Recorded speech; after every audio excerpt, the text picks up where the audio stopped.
welcome to this India Today special broadcast. Coming to you from Bengaluru, from the brand new Sanidhi Ashram. Behind me is the beautiful Adi Yogi, just about an hour away from Bengaluru city.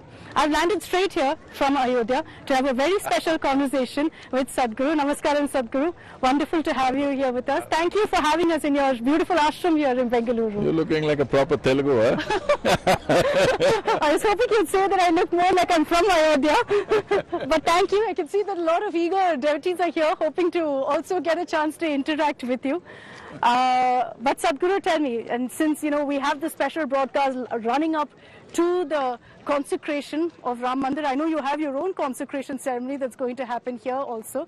That is tomorrow. What is a consecration ceremony, Sadhguru?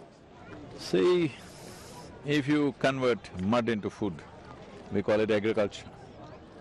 If you make food into flesh and bone, we call it digestion and assimilation. If we make this again mud, we usually call it cremation or whatever. But if you transform this flesh and blood into a divine possibility, we call this consecration. The easiest material to consecrate is the human system. But because we have this one here, if I consecrate you today, by tomorrow morning you might have made a U-turn. So we choose other material to consecrate, which will last for a long period of time. But among all the materials, see, we have to look at it this way. Who we are right now is a consequence of all the material that's here. The food that we've eaten, everything. The soil itself has become like this. So you could have made a mud pot out of it, but now we've made a human being out of it. So this is just evolution of the same thing to different levels. So if this becomes a divine possibility, if you become a Maryada Stri, like Maryada Purush, then we say you are a consecrated being. Consecration, whether somebody helped you from outside or you yourself made yourself like that, is up to you. But now, making a human being like that, yes, we have many consecrated human beings, they're like walking temples. But still, there are issues. People need a place where they can sit and experience that. So for that we consecrate, we choose certain materials. Generally solidified mercury is the best in terms of doing that. Okay. Other five metal things are done, certain type of stone is used. Any material which can hold for a period of, we usually say it's eternal, but it's eternal in the context of the span of human life. If you say human life is 100 years, if something is 10,000 years, then in our experience it's eternal. Nothing is really eternal, but we say it is eternal because in our experience 10,000 years is… So what makes a consecration divine? Can I tomorrow turn around and say, that I want to hold a consecration ceremony? Is it as simple as that? See, it is not… See, there are many ways to consecrate. One thing is there are processes, that is using mantras and methods, you can consecrate a substance. But if you consecrate a deity or a form through mantras and ritualistic processes, you will have to maintain that ritual, otherwise slowly the deity will start receding. So this is why always they told you, in your home if you bring a deity, daily puja must happen. It has to happen, because then otherwise it'll become receding energy. Receding energy can be harmful. So that is why once you establish a deity, no matter what, it must go on. These 500 years, whatever happened, they somehow kept at least a little ritual going, all right? Yes. Somehow kept it going. Exactly. Because they want the deity to be alive. That's an important part. But if you do prana pratishtha, generally ritualistic maintenance is not needed. It doesn't need your care. It is alive by itself. Okay, so that's the difference. That's what Pran Pratishtha is, because we're using those two words a lot in India today and everywhere, and I'm not sure everyone understands what a Pran Pratishtha is. See, is it a rebirth? Right now, every sound has a reverberation. If you use the right kind of sounds, we say we are uttering mantras, geometrically correct. So with this, if I consecrate a substance, then that reverb should be going on for it to stay that way. But prana pratishtha means our own life energies we are using, or we are also using other kind of processes to put that energy into a form. So once that happens, its maintenance is very minimal, almost nothing. For example, the Dhyana Linga, you've been there, Yes. it needs no maintenance, it's simply there. Okay. It does not need any maintenance. But that is hard. That's hard on our lives. So why do you think they've chosen a Pran Pratishta for the Ram Mandir? Because the idea is it should last forever. And when you look at the structure, the architecture of the Ram Mandir, there's a lot of talk about there being a lot of science behind the building, about a lot of thought into how the construction has happened. What do you think about it, Sadhguru? See, when we say science, if you think architecture is a certain kind of science, because the forms and the shapes around… that is around us has an impact on who we are, how we are. Sure. So creating those forms in such a way, it creates the right kind of energy.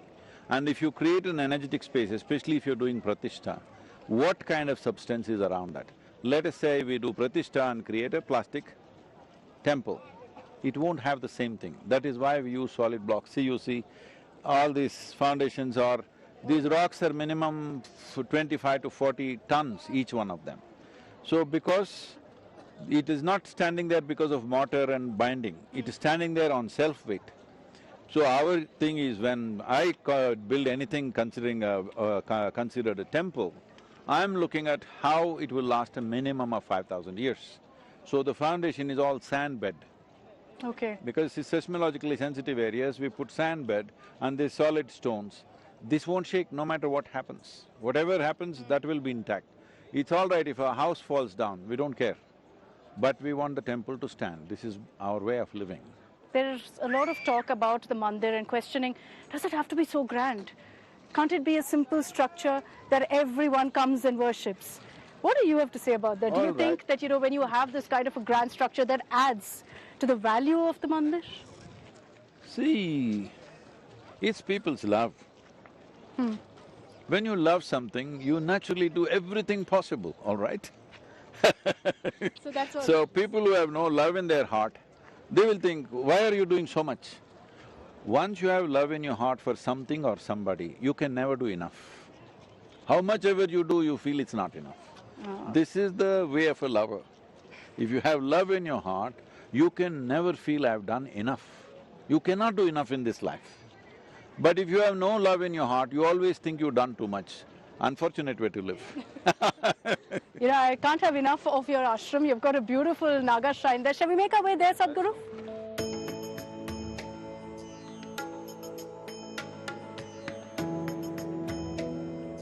Sadhguru, with the beautiful Adi Yogi behind us, we're heading towards the Naga shrine.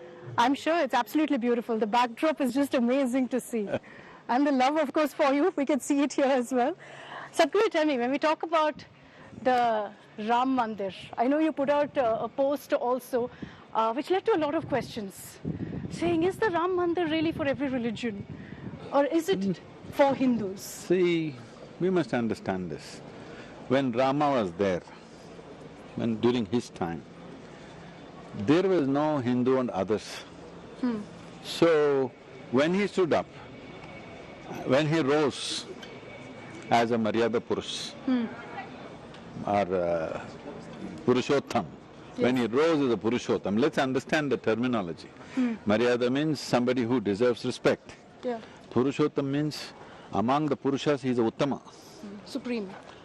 Supreme is not the word, he's raised, he's risen. Okay. He's a Uttama. Like Uttama, Madhyama, Kanishta, three words, low, middle and high. So as a man can be at his best, he's at his best. Maryada Purushottam. So this is the fundamental significance of this civilization, that here people don't descend from somewhere. Here human beings rise. This is the most important thing we need to understand. We are trying to imitate what everybody says. In other places, somebody dropped down from somewhere.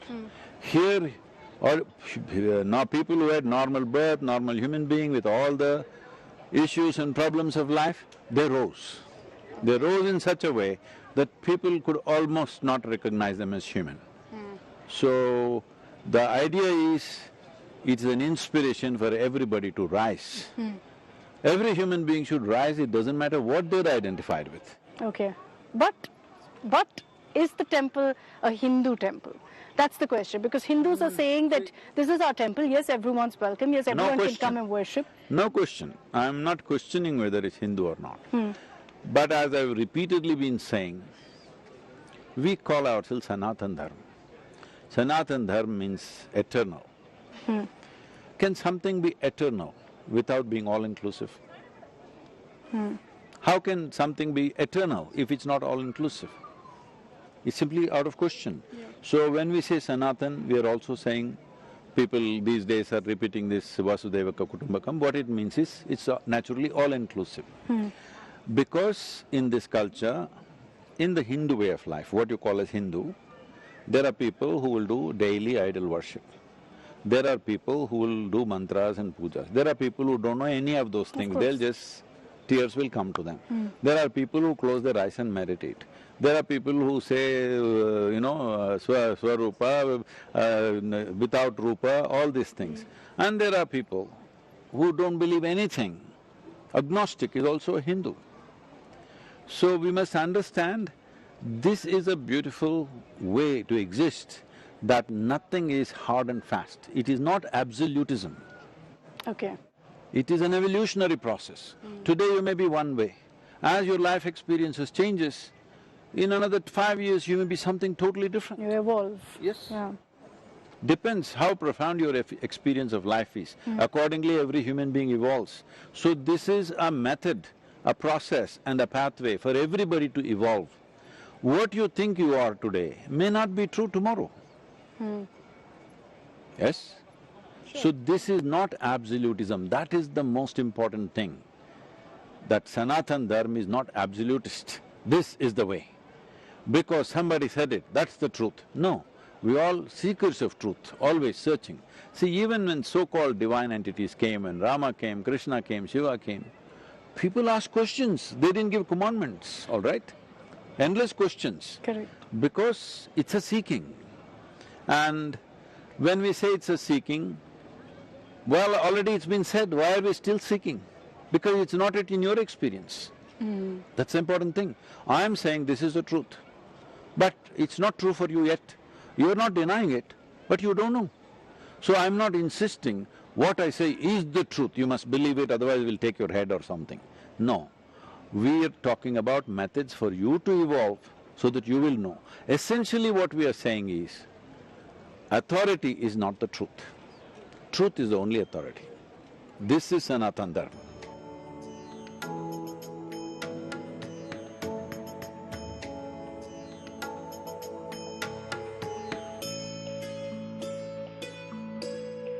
So Sadhguru, you made a point about Sanatana Dharma being universal.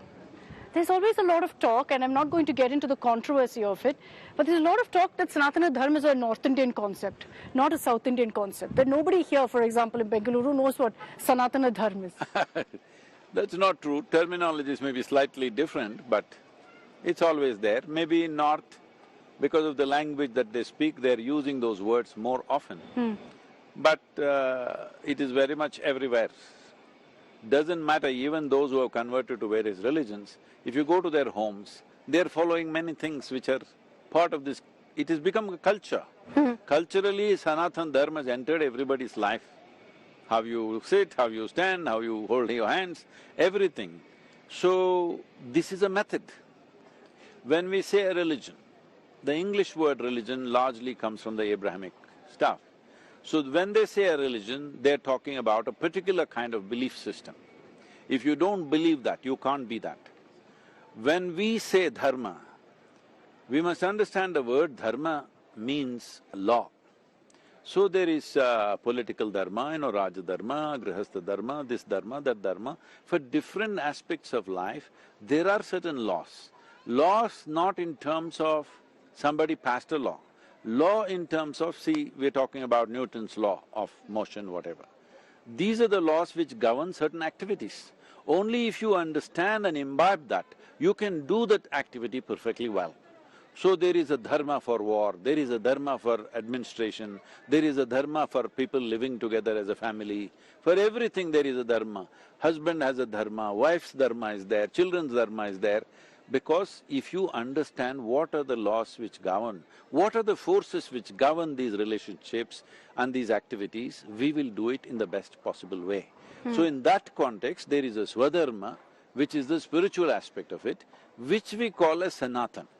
Other things can change from generation to generation, but there are some things which will not change. That we said unchanging aspect of the dharma is Sanatana dharma.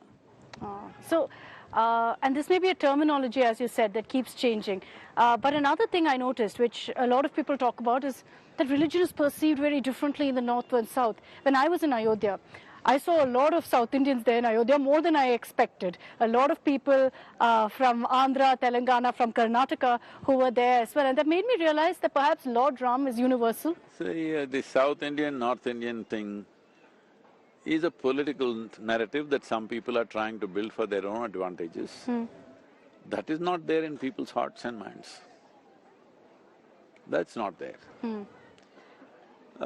Because every year, these days it might have come down a little bit, but it's increasing once again. Every year, all the yogis who live in the Himalayan region, they walk 3,200 to 3,300 kilometers all the way carrying Gangajal from Bhagirathi river and they'll come to Rameshwaram because they have to offer it to Rameshwaram Lingam. This is the winter time they choose when it's very cold there, they'll walk down all the way, offer this just one kamandalam of water to the linga and again walk back all the way. By then, it's again summer. So where is north-south in the spiritual culture of this nation? There is no such thing. Half the sadhus that you see in the north, you talk to them and see, they're Telugu, Kannada, Tamil, Malayali. I have to agree, I saw that in Ayodhya and I was very surprised. Just because they're sitting in the northern part of the country, people think they're North Indian or South Indian. This is a misnomer, you should not use those terms. You can say, somebody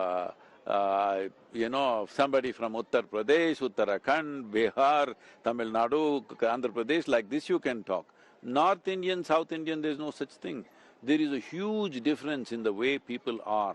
From Tamil Nadu to Andhra Pradesh to Telangana, Karnataka to Kerala, there's a massive difference. So this division of north-south is a recent political narrative that somebody is trying to move. I don't think we should give in to that because when you say North India, South India, it's like East Pakistan, West Pakistan. Okay, they were two different countries geographically. This is not, this is one homogeneous nation and it should always stay that way. Okay, so let me put it this way. What makes every Bharatiya, every Indian love, worship Lord Ram? You see it in every part of the country.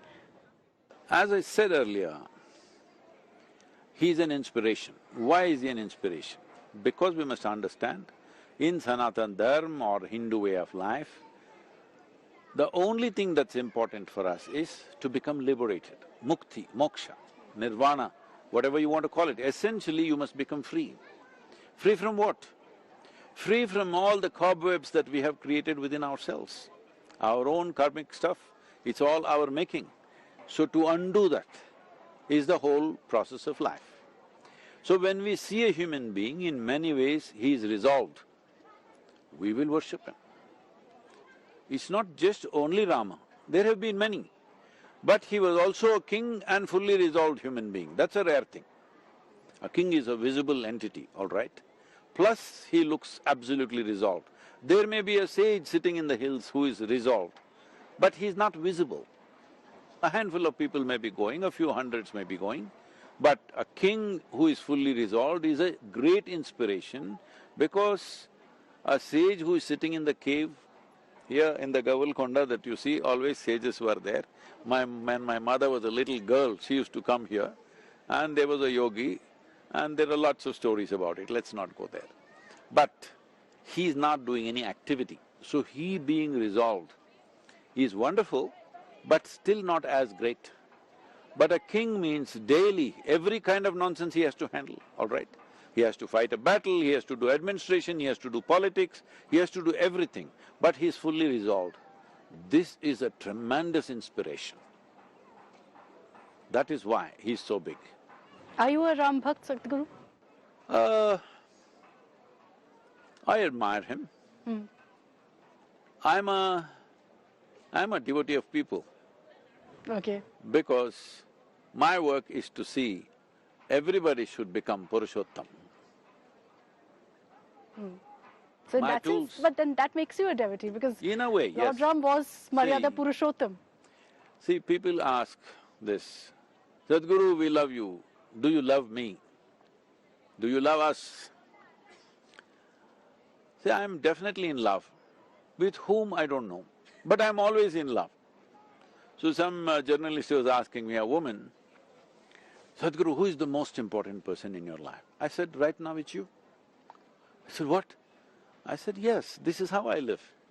Whoever is with me right now, whatever I'm doing, that is the most important thing right now. I don't sit here and think of what else is most important for me. So, in that sense, I'm a devotee anyway. Of whom? Anything that's worthwhile. Will I exclude Ram? Definitely not. Okay.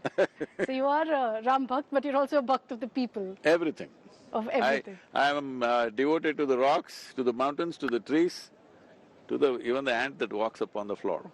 I live like this. Wow.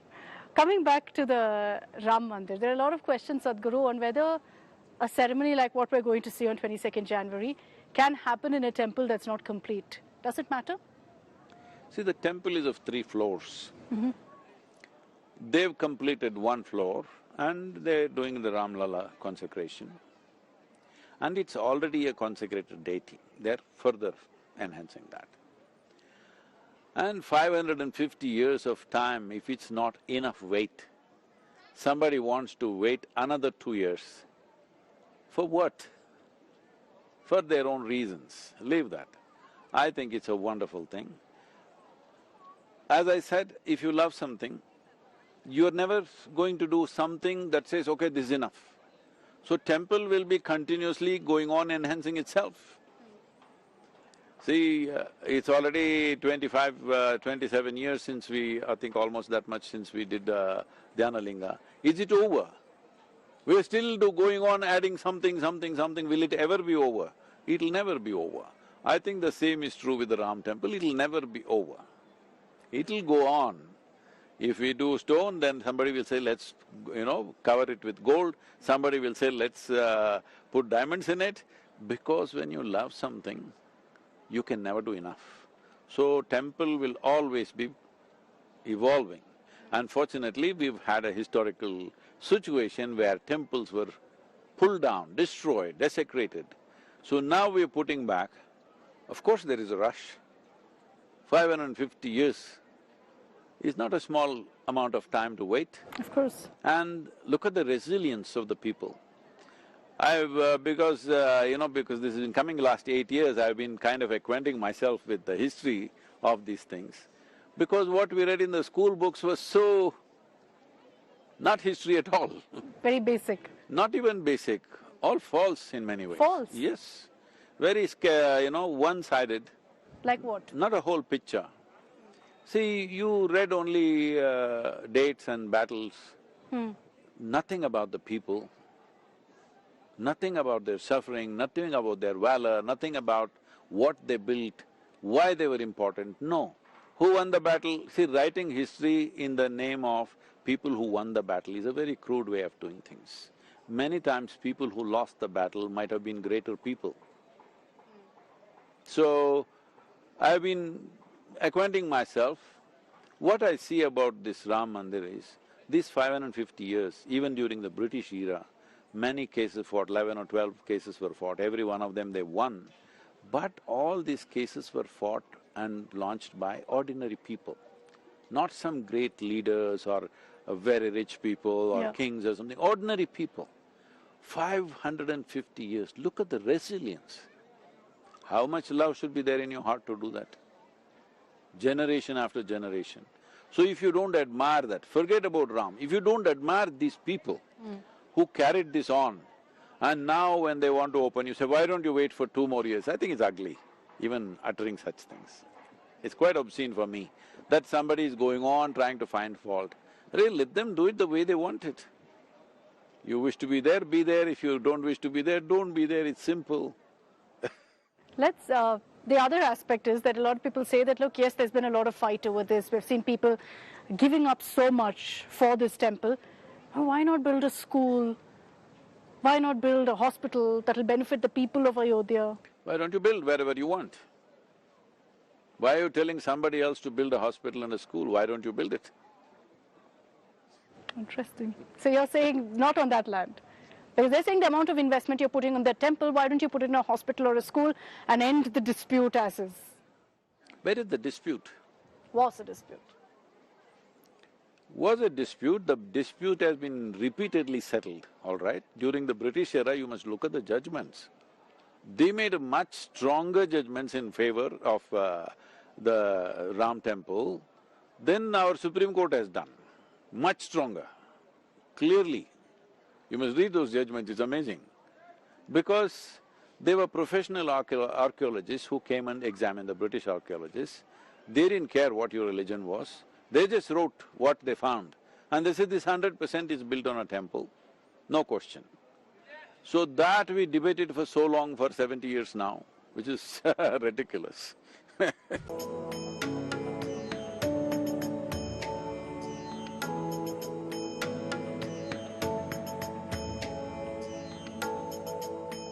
With the Ram Mandir coming up, Sadhguru, I'm sure you're also going to be visiting the Mandir sometime soon. Yes, I should. Unfortunately, on 22nd, I'm not in the country. It's a commitment I had made early. So, I will definitely visit. So, Sadhguru, besides, of course, what Ram Mandir means for devotees, for Ram Bhakts, there's also a lot of talk about what it means for India, about this being a civilizational moment for us, of recognizing our civilization. See, probably this is the… not probably, it is. It is the greatest historic moment post-Somnath temple. For the first time in nearly 65 or 70 years' time, that a civilizational structure which is of great importance to people, people have carried the temple in their hearts. Now they're just putting it in stone out there, you must understand that. So it is a tremendous moment for the country. People talking about why not a school, why not a hospital, why did they wait so long? They should have built it. The population was already there and there's no dispute. They could have built it wherever they wanted. Now why are they talking? This is very rudimentary way of thinking. If you do anything, see, this is a whole thing. If you build something beautiful in the country, they say you could have fed so many people with this. This is human beings don't just live on bread alone. Bread is very important, food is very important. But you can't thrive on food alone. Just look at the enthusiasm. Yes, you've been asked this question very often, so I'm sure you feel it personally. And daily 30 to 40,000 people are here. And it's still a construction site. In many ways, not everything is done. Just Adiyogi and Naga, this many people. Why? Because it matters. Because, see, this happened, if I can tell a small story. Of course. Ashtavakra, you heard of him. Ashtavakra, showed exemplary sense of knowing when he was still in his mother's womb. When his father was talking about Vedas and Upanishads to his wife, a 8-month pregnant woman, within the womb he spoke and he said, this is all rubbish. There is no truth in words. Words are made up by human beings. If truth can fall out of a book, everybody would have gotten it. If you don't turn inward, you will know nothing. Something like that he said, I'm paraphrasing. The father got so mad and he cursed him that you must have 8 types of deformities. The child was born with 8 types of deformities, hardly a human form, and his skin was full of rashes. When he became a 12-year-old boy, and his father in Janaka's, it's connected to Sita, Janaka's court, he is a scholar there. Another scholar from another country came and they had a big debate. This is in ancient times, this was a thing, they would always have debates about what is the truth, what is the truth, this is the debate. So Janaka is a great seeker and he's always setting up these debates. His father is about to lose.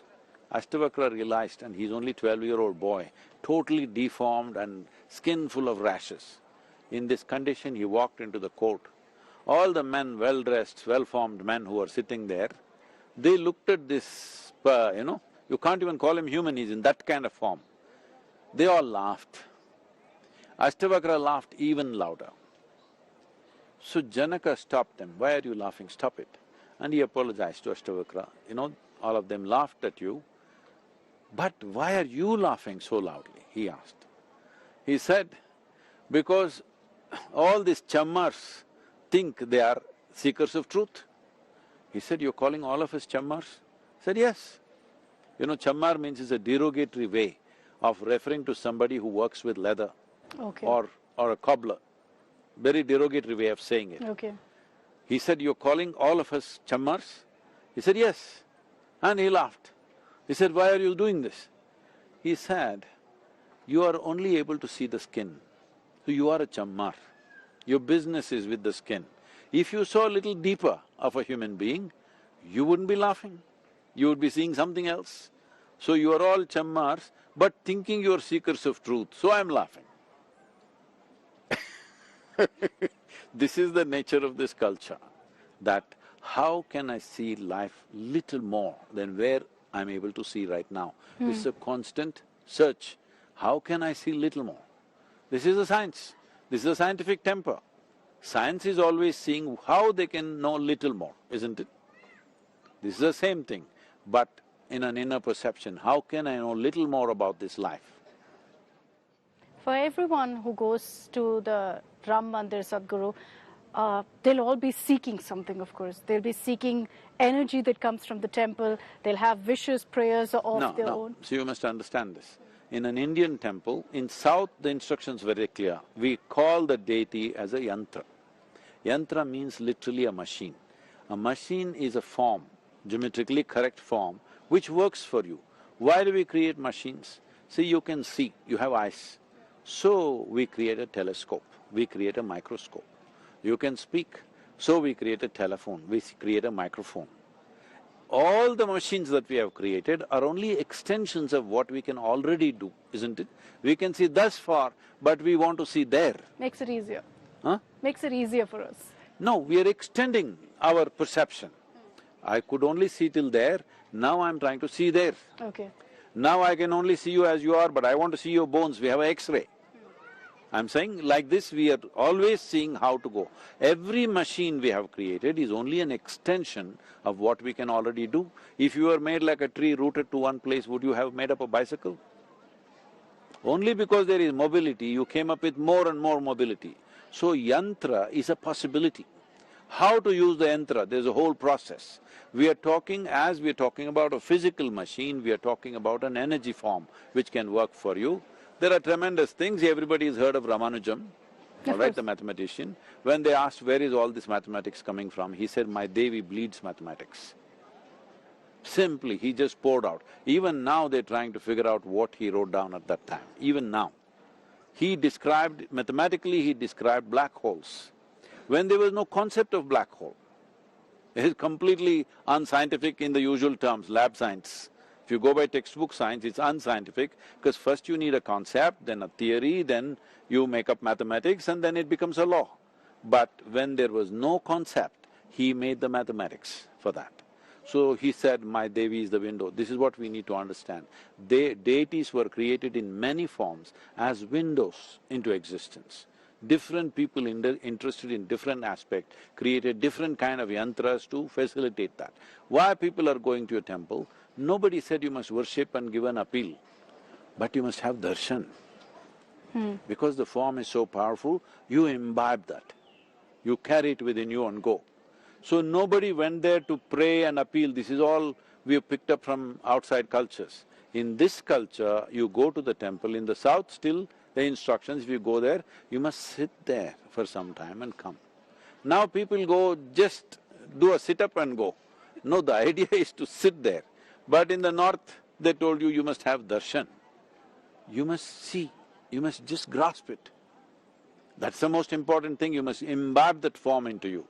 Not about making an appeal, a list of things, okay, I want this, I want this, I want this. This gift culture comes from elsewhere, this is not our way.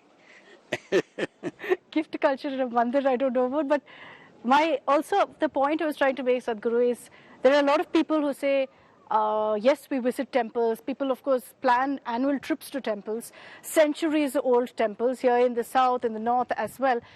Will a Ram Mandir that's being constructed now, can it carry forward the kind of weight that a centuries-old temple does? You will see it will become a massive, a point of congregation for all sorts of people, not only in the country, particularly Southeast Asia. They're all Ram Bhakts.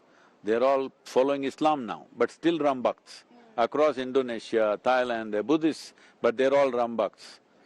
Malaysia, everywhere there are Ram Bhakts. How is that? It's a way of life? Is that what it is?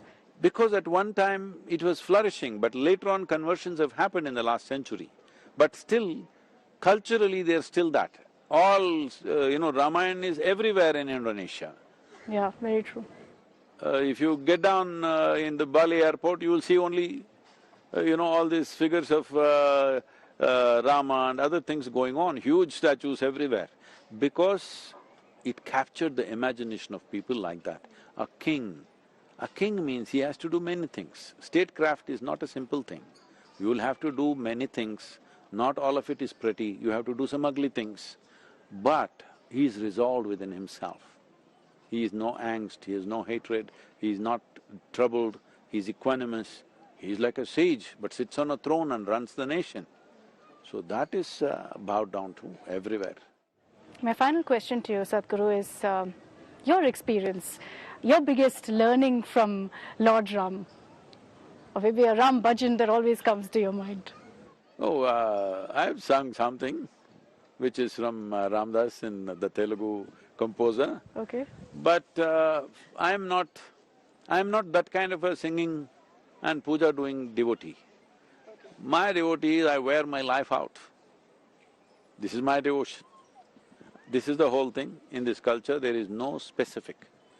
Devotees have identified themselves as friends of their deity.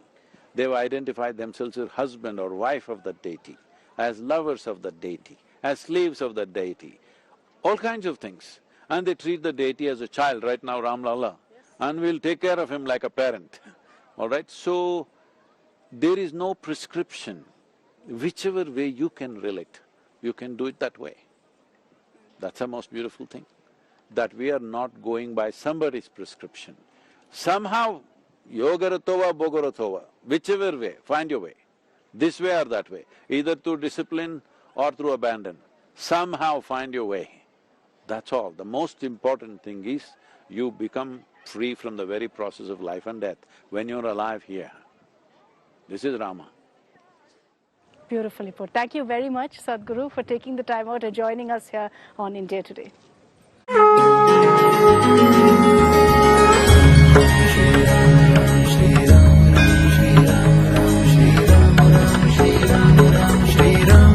Shri Ram,